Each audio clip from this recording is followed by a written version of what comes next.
And I can still remember that you were the most... Nalala ko pa nga. Film ini diawali oleh adegan calon pasutri yang sedang menikah dengan bahagia. Tapi ternyata itu hanyalah sebuah contoh video yang dihasilkan oleh pemeran utama film kita bernama David. David adalah seorang fotografer. Ia di sini sedang mencontohkan hasil video kepada kliennya. Dan setelah berbincang-bincang, akhirnya kliennya setuju untuk menggunakan jasa David untuk pernikahannya nanti. Ketika malam tiba, saat David merayakan hari brojolnya ke bumi, rekan-rekannya itu memberikan sebuah surprise kepada David. Dan ternyata istrinya lah surprise-nya tersebut. Istrinya David bernama Kanika. Ia adalah seorang pramugari yang kerjanya kalian tahu lah ya kayak apa. David merasa kagak nyangka saat itu, karena Kanika sendiri harusnya lagi kerja entah ada di udara bagian mana ya. Makanya dari itu mumpung nih ya, kalau kata orang lembur sini mah nih, mumpung mampang mempeng, asik. Mampang mempeng ada pemajikan gitu kan. Mereka langsung ke belakang dan melakukan adegan yang alhamdulillah halal bagi mereka yang sudah menikah cuy. Singkat cerita, David dan rekan kerjanya mulai bekerja untuk memotret kliennya tersebut. Di sini ditunjukkan seorang bawahan si David yang masih noob nyimpen tas yang berisi folder-folder kerjaannya di pinggir kolam. Tak lama kemudian ada seorang bocil kematian yang menajong tas itu sampai telem. Dan benar saja, hasil pekerjaan mereka pun menjadi sia-sia. Hasil kerja mereka pun hilang hanya dalam satu kali tendangan oleh bocah. Karena kesalahan bawahan si David tadi, perusahaan jasa David pun dituntut untuk membayar ganti rugi yang cukup besar. Mungkin sekitar 2 miliar rupiah kali ya. Dikarenakan pusing dengan duit kemana, ia pun terpaksa menjual semua aset-aset pekerjaannya untuk melunasi ganti ruginya tersebut. Okay, mate. Singkat cerita, 2 tahun setelah kejadian najong kantong, David yang sudah bangkrut terpaksa menganggur. Ia menjalani hari-harinya beres-beres rumah, ngepel, nyapu, ngumba piring, nyeseng, ngeladong, HS modal dan rebahan cuy. Kanika sebagai istri yang baik berusaha membantunya untuk kembali bekerja lagi. Tapi karena masih trauma berat kegagalan dalam bisnisnya, ia gak bisa move on dan menolak hal tersebut. Malam ketika Kanika tidur, ia bermimpi lagi digenjot sama pilot sekaligus rekan kerjanya. Kanika bercerita kepada para temannya, mereka malah menyangka bahwa Kanika sendiri melakukan hubungan gelap dengan si pilot itu. Tapi si pilot yang bernama Steven selalu membantu Kanika dan membuat Kanika lumayan baper lah. Saking baiknya nih ya, ia rela nganterin Kanika buat balik ke rumahnya. Padahal ia sendiri tahu gitu kalau Kanika sebenarnya udah nikah sama cowok lain kan. Siapa coba yang gak baper digituin cuy. Apalagi pilot sudah pasti tajir gitu, apalagi good looking kan. Saat di rumah, David sebagai seorang suami minta buat enak-enak gitu cuy, minta jatah lah. Tapi si Kanika nolak. Karena hal ini, David langsung curiga mikir yang enggak-enggak sama istrinya itu.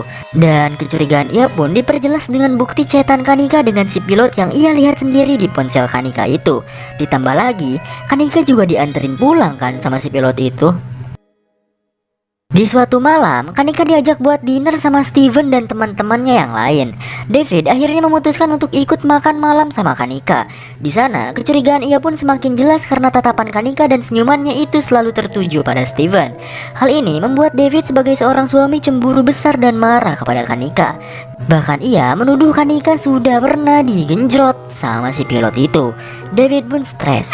Naglalandian kayo! Plastic kahit konti! Tama ho? Tama! Singkat cerita, sebagai mantan rekan kerja sekaligus sahabat David, sahabatnya ini pun berusaha menghibur David dengan memberinya tiket untuk liburan ke sebuah pulau bernama Sen. Karena merasa pemberian rekannya ini boleh juga dan lagi stres riut sirah gitu kan, David akhirnya gasken buat liburan sendirian ke pulau itu cuy. Perjalanan liburannya pun dimulai. David terbangun dari tidurnya karena telah makan kecubung.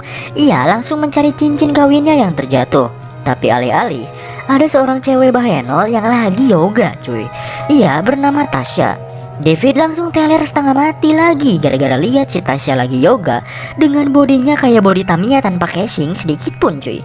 Dan si Tasya itu langsung marah kepada David karena agak mengganggu aktivitas yoganya. Padahal dia sendiri gitu yang mengganggu iman si David gitu kan. Ngapain yoga kagak pakai casing anjir. Ketika malam tiba, David ketemu lagi sama si Tasya ini. Ia pun berinteraksi dan sebagai permintaan maaf, ia pun mentraktir Tasya di situ.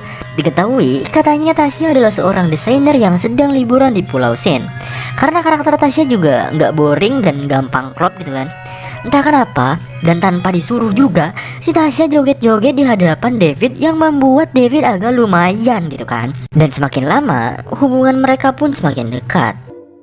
Di sisi lain, Steven si pilot perusak hubungan orang pun berusaha mendekati lebih dekat lagi dengan Kanika. Ia mulai menggitukan Kanika cuy. Tapi Kanika tiba-tiba sadar dan ingat kepada suaminya. Ia akhirnya menolak untuk bergenjot ria dan pergi meninggalkan Steven. Mampus kau Steve, pilot doang tapi ngerusak hubungan orang. Hubungan dekat Steven dan Tasya benar-benar semakin edan. Mereka membuat dosa besar dengan cara yang nikmat, yaitu bergenjot ria. Sungguh kelakuan laknat, coba anjir, parah gak? Kanika yang kangen rindu akan sang suami, akhirnya ia nyusulin ke tempat liburan suaminya. Setelah sampai di kamar David, mereka pun dipertemukan kembali. Dan tiba-tiba Oh, hi David. Who's David? I left some powder. Tasya dengan santuinya datang dan ngambil cangcutnya yang tertinggal. Tentu sudah dipastikan bahwa Kanika sebagai istri akan berpikiran liar kemana-mana melihat Tasya. Kanika akhirnya marah hebat kepada David. Bahkan untuk Tasya sendiri, ia juga marah gak jelas karena kehadiran Kanika saat itu. Kanika dan David bercerita kepada sahabatnya masing-masing perihal kejadian itu. Dan di antara mereka berdua, mereka memiliki keinginan untuk memperbaiki rumah tangganya. Kanika dengan bahasa kuyup menemui David dan saling memaafkan satu sama lain. Tapi apakah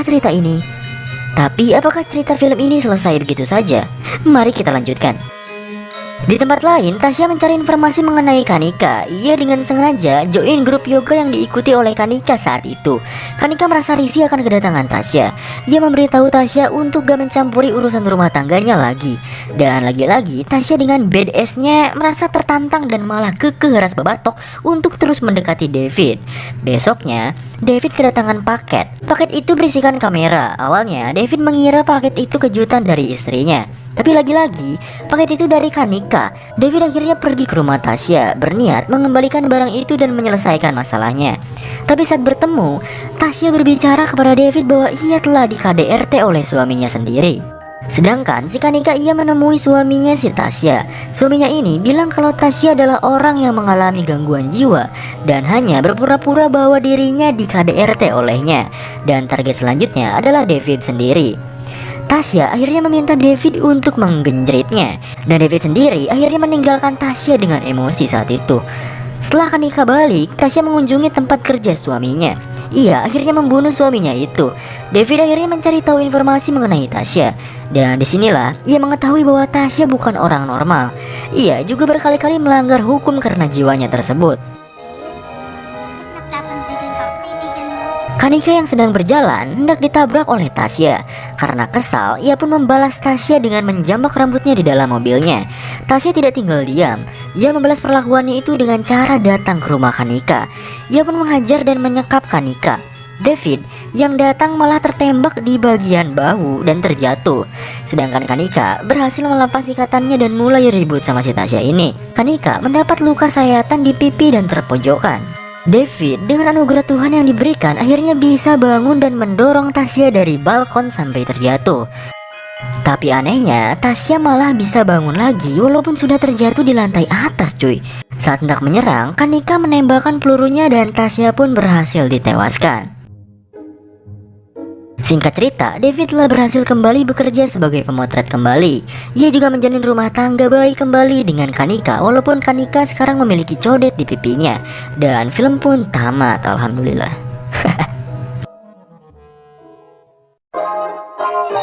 Jadi begitulah ending film Sin Island. Memang awalnya yang selingkuh si istri gitu kan.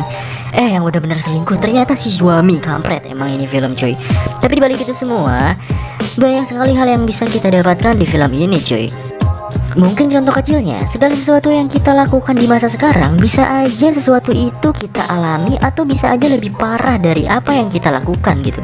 Contohnya ya si Kanika ini, selingkuhnya sih gak seberapa gitu kan, tapi hal serupa yang ia alami lebih dari yang ia lakukan gitu. Yaudah deh, semoga kalian semua terhibur.